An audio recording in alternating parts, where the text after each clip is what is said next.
Oh.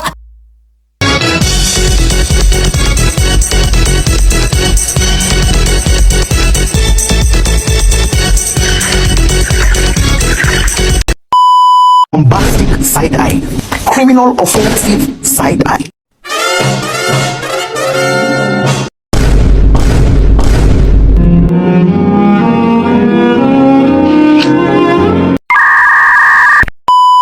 Oh my god! Tapi bohong. Aku hanya memikirkan satu peraturan penting. Kenapa kau lakukan hari ini kalau kau bisa melakukannya besok? Hahaha. Few moments later.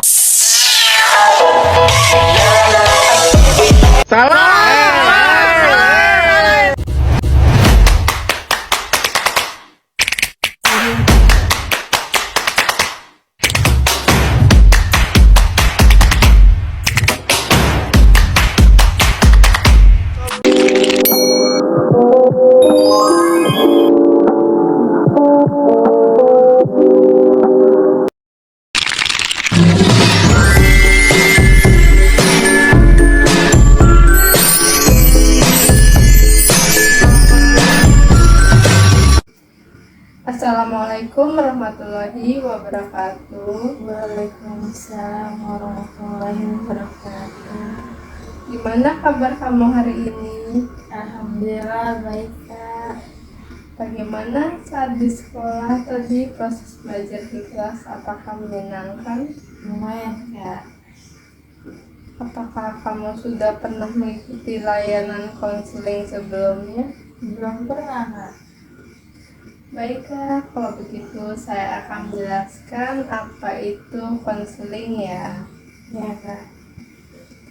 Konseling itu adalah bantuan profesional yang diberikan oleh konselor kepada konseli agar konseli mampu memecahkan masalah yang sedang dihadapinya.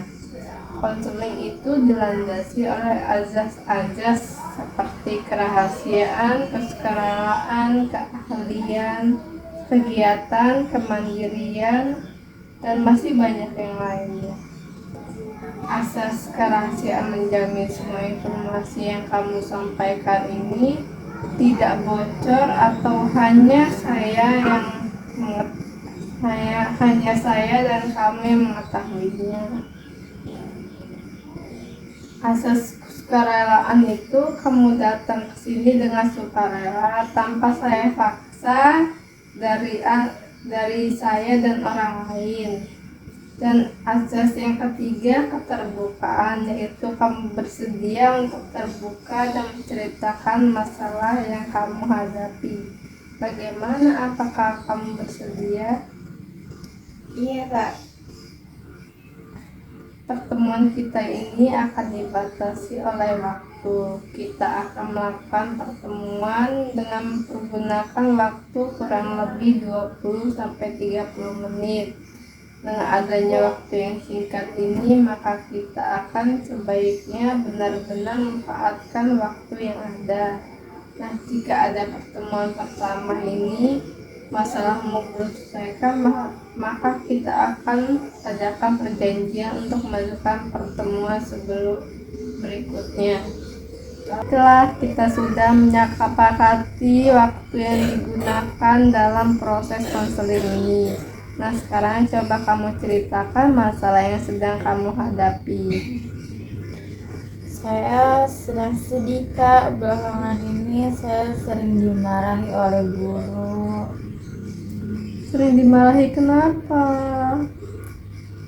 Mungkin karena saya tidak mengerjakan tugas kak. Coba kamu ceritakan hal-hal apa yang membuat kamu tidak bisa mengerjakan tugas. Saya merasa bosan belajar kak. Mulai dari jam 7 pagi harus belajar di sekolah, dan setelah pulang dari sekolah saya masih harus ikut les. Belum lagi saat pulang ke rumah harus mengerjakan PR. Jadi kamu bosan dengan aktivitasmu yang itu-itu saja. Iya kak, kalau saya bosan saya lebih memilih tidur daripada mengerjakan tugas. Saya tidak ingin terlalu lelah. Saya takut nanti jatuh sakit jika terlalu memaksakan diri. Jadi saat kamu tidur lebih awal, apakah kamu menggantikannya dengan bangun tengah malam atau bangun subuh untuk mengerjakan tugasmu? Tidak kak, saya tetap bangun seperti biasanya. Jadi meskipun kamu tidur lebih awal, kamu tetap bangun seperti biasa, tidak mengerjakan tugas. Iya kak, saya tahu bahwa apa yang saya lakukan itu tidak tepat, tapi itu membuat saya merasa nyaman. Saya sadar kak, seharusnya saya belajar dengan giat karena sebentar lagi saya akan ujian. Kamu mengatakan kamu harus giat belajar untuk menghadapi ujian, tapi kamu merasa nyaman tidur lebih awal, tidak mengerjakan tugas. Iya kak, saya bingung harus bagaimana. Saya takut gagal saat ujian. Lalu, Saya butuh motivasi yang bisa membuat saya rajin belajar. kamu butuh motivasi untuk belajar karena kamu takut akan gagal dalam ujian. Iya kak, kalau begitu terus saya takut akan gagal dalam ujian. Jadi kamu merasa tertekan menghadapi ujian. Iya kak, saya takut gagal kak. Kalau saya gagal, orang tua saya pasti akan marah dan teman-teman saya pasti akan menjauhi saya. Saya mengerti dengan perasaanmu. Berdasarkan ceritamu, kamu mulai bosan belajar dan karena jadwal belajarmu terlalu padat. Namun, kamu merasa takut gagal dalam ujian karena tidak tahu harus bagaimana agar semangat lagi. Betul begitu? Iya kak, memang betul begitu kak. Saya paham dengan apa yang kamu alami sekarang. Pada dasarnya, kita memang akan mudah bosan ketika menjalani aktivitas yang itu-itu saja. Apalagi di umur kamu yang sekarang ini. Suka mencoba hal-hal yang baru dan menyenangkan. Orang-orang biasanya memanfaatkan waktu weekend untuk berlibur, kumpul keluarga, ataupun jalan-jalan dengan teman-teman untuk menghilangkan rasa penat karena aktivitas yang membosankan. Iya juga sih kak. Nah, sekarang kamu coba pikirkan hal apa yang membuat kamu semangat. Biasanya saya mendengarkan musik, jalan-jalan dengan teman saya atau nonton bioskop.